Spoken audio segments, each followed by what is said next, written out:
difference is, okay. So in FIFO, it was there as a here client will send the message in a well-known FIFO. Okay, then server will read it. Then server, if you want to send it, it will open a new FIFO. Like here it was there, it will open a new FIFO and it will send it to the client. Okay, so every time how many clients are there, those many FIFOs will be opened. So this is the burden in kernel. Okay, so to avoid this one, okay, this is the new thing came as a message queue. Okay, so it's exactly same thing. This is a normal queue, whatever we'll say is that one only there, it's nothing but whichever will come first, which will go outside also first, that is a first in first out, same thing. Okay, same thing is there. It's again is implemented as a linked list only. And difference between FIFO and here is, in FIFO, if here whatever we are sending it, this is a FIFO. So in this FIFO, if server is read, okay, that first message will be deleted automatically. Okay, so here also server is sending to the client. If client read that one, so automatically that first message will be deleted. But in queue, what will happen is, if you are not if you read it or leave it, okay, so until and unless someone specifically delete that one, it will be remain in a queue. So always it's nothing but a buffer you are writing it. So until and unless someone specifically delete that one, it will remain inside a system. Okay, so it means same message you can read up 10 times also. Okay, same message you can read 10 times, and then also it will be there in our system. Okay, but in respect to FIFO, what was happened, if you read once, automatically that message you should delete from the FIFO. Okay, but here in message queue, but it will be remains as it is only. Okay, so like, why it will remain is, so same message can be read by 10 number of different number of processes also.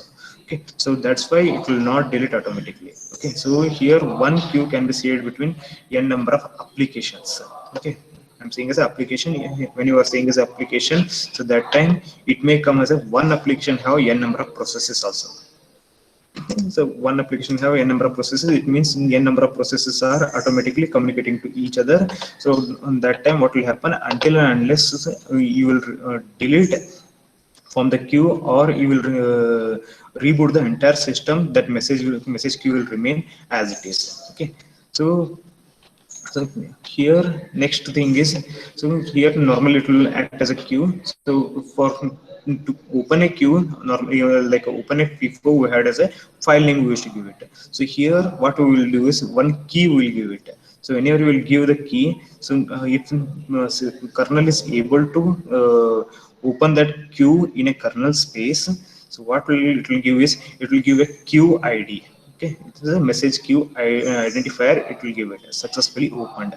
If it is not able to open it, it will return as a zero, sorry, -1. Okay, there is an error. So in a kernel space, so one, by default one queue will be created. Okay, so that is used to for a communication of different messages, so we'll call that one as a message queue. Okay, so here we'll see on diagram, this is the, here suppose process A is there, it want to communicate to B also, C also, D also. Only this process A is want to communicate to B, C, D. Okay, so whatever message is there, so here this message, if you saw, process A want to send 1 to the B, 10 to the C, and 20 to the D, like that, three different information it want to send it. So this will add it. So this entire information, it will be kept in a buffer and it will be sent to the message queue. Okay, so all these things together we are sending it to the one message queue. So this message queue is nothing but in a kernel space it will be there. So then depending on this, so related to process only, it will see in a queue whatever information is there for this process B, it will read it from this entire buffer. Okay, so from the entire buffer it will read only process B related whatever information is there, that will read it. From same thing for process C, whatever information is there, that will read it. Like here 10 we have. So whenever you are sending the this actual message, along with this some additional information you have to send it to the queue. Okay, this is the process A is sending this information 1, 10 and 20. So along with this one, some extra information will be sent. Okay, but all those extra information is nothing but here message type will be given. So whenever you are sending the here inside a queue, message type will be given. But this message type is nothing but some category we are doing it that as a type as a one variable. Okay, so we'll divide the number of different processes in a different groups. Okay, suppose if greater than 0 is there, that is one type of message. Less than 1 is their value, so that is a one type of message. Or equal to 0 is there, that is a one type of messages. So it's nothing but you are indirectly you are saying as a groups of processes are divided. Okay, so group of processes are divided depending on the type value. So these messages will be read. So who can read it, that from the message queue.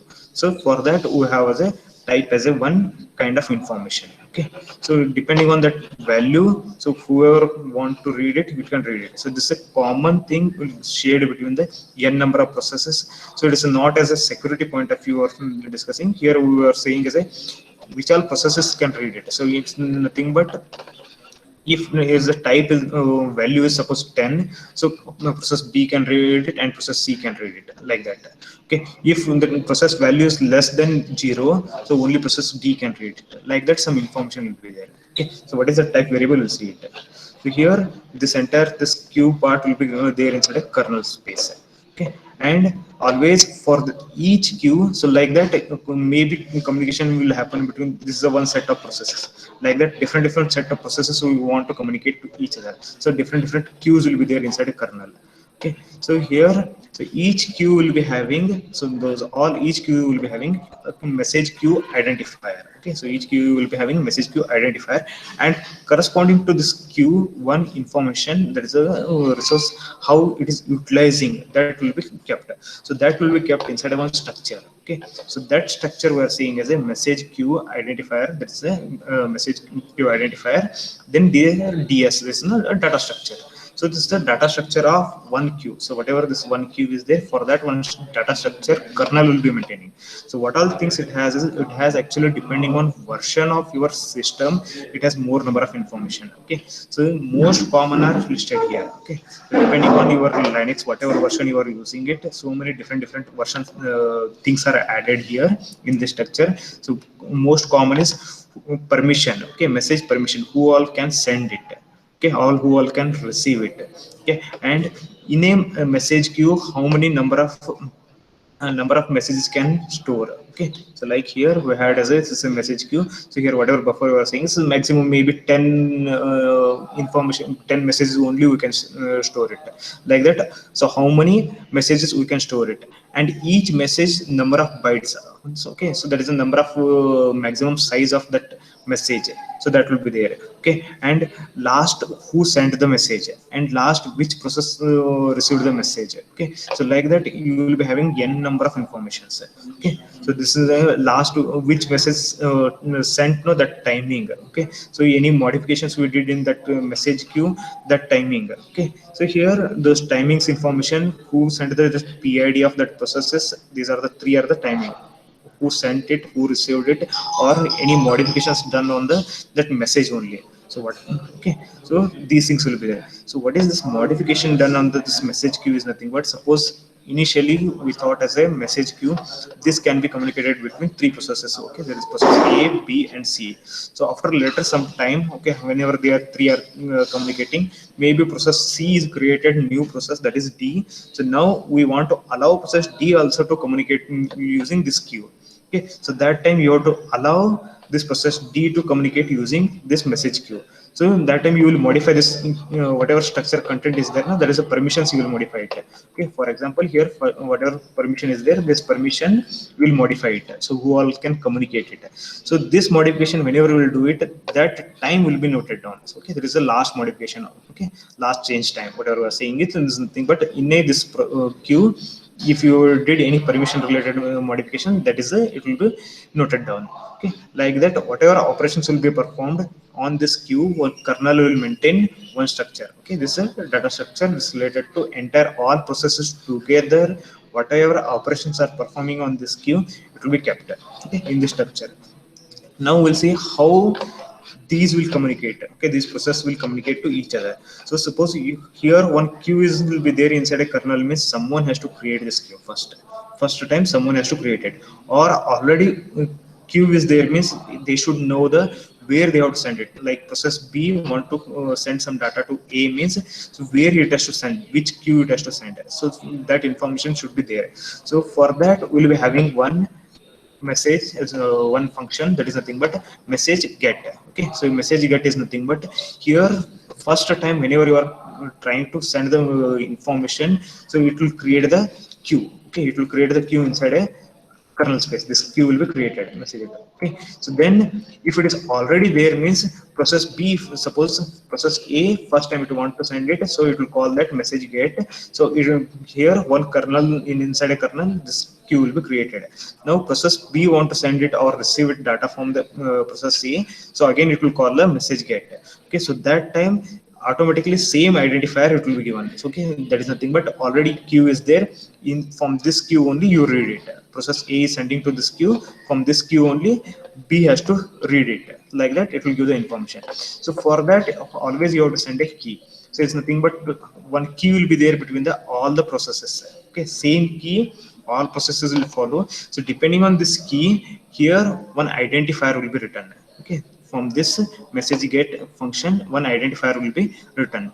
If it is already there, so previous already existing one identifier it will return. If that message queue is not there inside a kernel space, means first time whenever it will be called, it will create it and it will send it, that identifier to send it. And one more parameter we have as a flag. Okay, so here flag is nothing but is a mode, is nothing but who alone to send it. So that permission you can give it. So only like reading permission or write permission or both. Okay, or some set of groups only they can do the read write operation. Those all things permissions you can give it here in a flag. Okay, so this is a different bits inside this indicates different permissions. Okay, so here we can create the queue. So first as a process A create using this call is created the queue. So that time if successfully created inside a kernel space, it will return a message queue ID.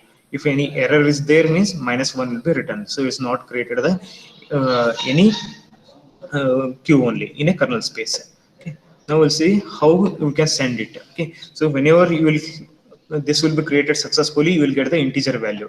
Okay, so that integer value whatever we have, that integer value is nothing but your,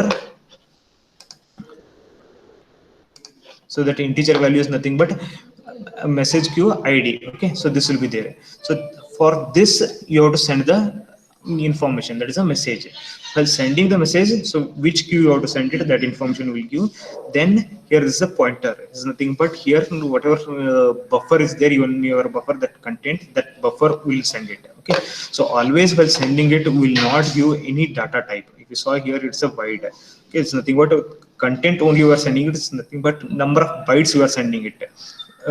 It may be integer, so by default it has to take a 4 bytes. If it may be a collection of integers, maybe that time 40 bytes of 10 digits you want to send it. Okay, so like that. So whatever is there, so always you have to convert it into byte type. Okay, it's a buffer only. Okay, so the buffer you are sending it, so how many bytes of that buffer is there, that you have to tell it. And again flag, so this flag is nothing but, so you again you are saying as a, so which group of processes you want to send it, or any one particular process only you want to send it. So those information will be given in this flag. This is a permission related thing. Okay, so here this is a buffer, so how many bytes of this buffer is there, and permission of this the processes, which all processes can read it, all those permissions. And here in which queue you have to send it. Okay, if it is returning 0 means sending is successful. So whatever you are written inside of that message queue is a successful. Otherwise if it will return as a -1. Okay, now for a reading purpose again.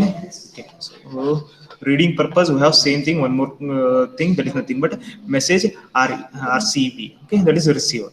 So here again from which queue you have to read it. So again this is a buffer where you have to read it, so that's pointer will give, so how many bytes we have to read it. And this is one more thing will come as a type. Okay, so what is the type, we'll discuss it. Then again flag, so from which all permissions already allowed, that you can read, like that it will be there. Okay, and if this function call gets successfully means you read n number of bytes, that is nothing but whatever it will return is nothing but number of bytes you read it. Okay, and content will be there inside this buffer. Okay, so you are trying to read this many bytes, maybe you are reading less than this. Okay, here number of bytes whatever you are sending it, you are trying to read those things. Okay, so but in buffer you may read less number of bytes. So whatever you number of bytes read it, that will come as a this return type of this function. Okay, then it's a flag whatever permissions you have it. And now we'll see for what is the type. So whenever you are trying to read it, so one structure will be there. Okay, this is structure is nothing but here what we are seeing is a message type and actual content where you have to read it. This is a buffer where you have to read it, and here first one is nothing but here one type information is there. This type is nothing but it's equivalent to the whatever we are studying here. It's a type. So here, whatever we were discussing that time, it may be a process. There will be three kinds of types. That is equal to 0, less than 0, and greater than 0. So it's we are dividing the number of processes in a different groups only. If type is less than 0 means one particular group will happen. Okay, so that time it may be process B and process C. If type is value is 10, they can read it. If less than 0 means process D can read it, like that. So whatever information we have inside this message, so it will be related to some set of group of processes. Okay, so that type information will give it. So here also same thing, this type information will write it. So this is the which group set of group of processes you are giving it. Set of group of processes whatever you are giving it, that will be there. Okay, so and whatever content you will write it, read it, that entire thing will come in this structure. Okay, this is the actual buffer, this is the type. Okay, so then overall thing it will come in this structure.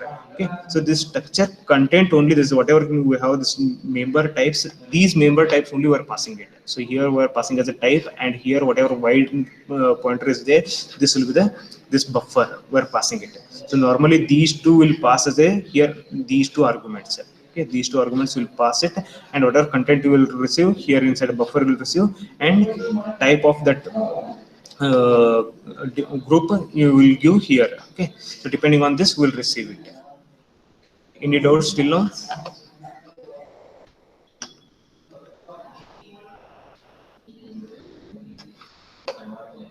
No. This is the type whatever we are saying it here. It is 0, greater than 0, less than 0. Three things we can do it. Okay.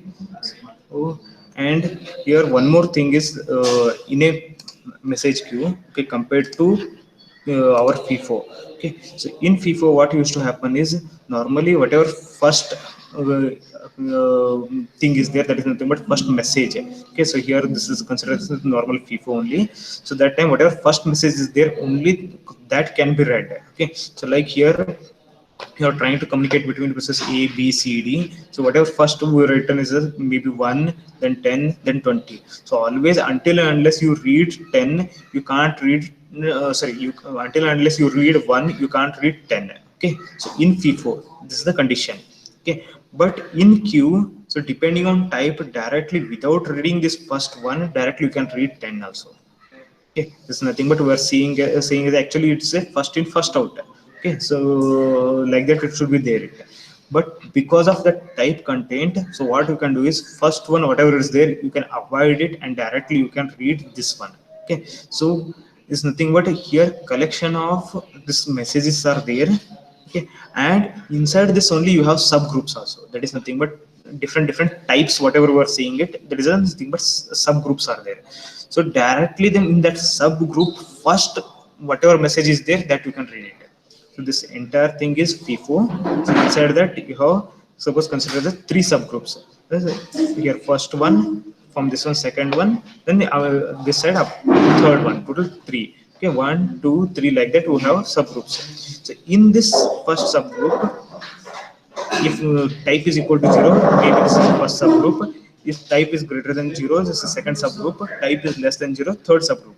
So in this first one, whatever type equal to 0 we are saying it, in this first message you can read it, and directly inside a type whatever first type greater than 0, first message is there, directly that you can read it.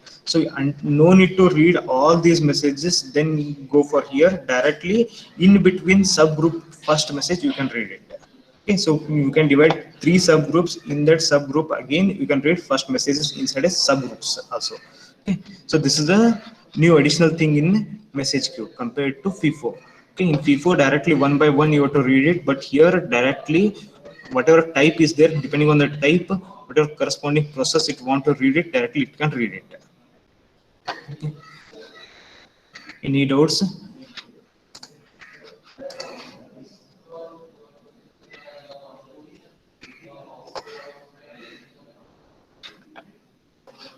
No.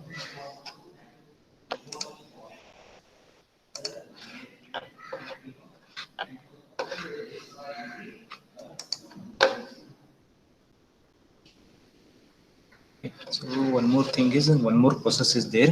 Okay, so this is message control. So here this message queue whatever we have, so that message queue related information, or that is nothing but kernel, in a kernel whatever queue we created, so that queue related information we can modify it, like we said as a permissions you can modify it, or size of that queue you can modify it. Okay, or size of a bytes inside a one message, how many bytes should be there, that you also you can modify it. For that overall message queue whatever you created initially, that overall thing you can modify it. Okay, so for that some commands we will be sending, and this is the message queue data structure. Okay, so here we saw, so this is data structure. Initially by default kernel will be there. So inside this whatever you want to modify the content, okay, it's not related to, I'm saying as a time. So this will be automatically, system will take it, time and number of process. So here permission you can modify it, message queue size you can modify it, and each message size you can modify it, each message size or overall queue size and permission you can modify it in this. Okay, so depending on that some features are added here. So in that also some maybe features you can modify it. So whenever you are trying to modify this content, so overall system kernel how it is maintaining this message queue, that overall thing only you are modifying it. So that time whenever you want to modify it, so you have to call this function. Okay, so here already existing one you will pass it, and new thing whatever you want to do it, that command you have to send it, and this is qid will send it. For this qid, this is the thing is there, you are modifying it, this is a command. Okay, so these you can use this system call and you can modify it. And in general who can modify this one is whoever created the message queue, that process only will do it.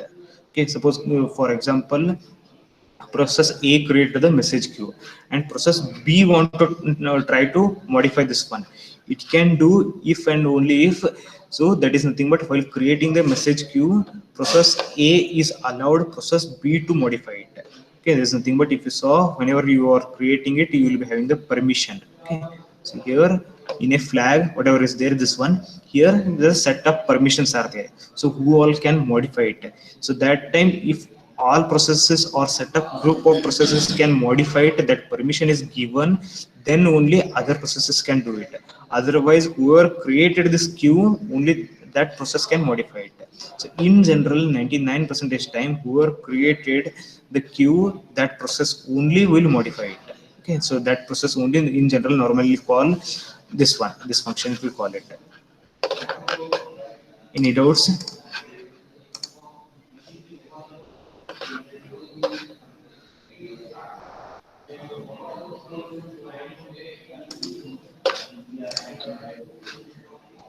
No.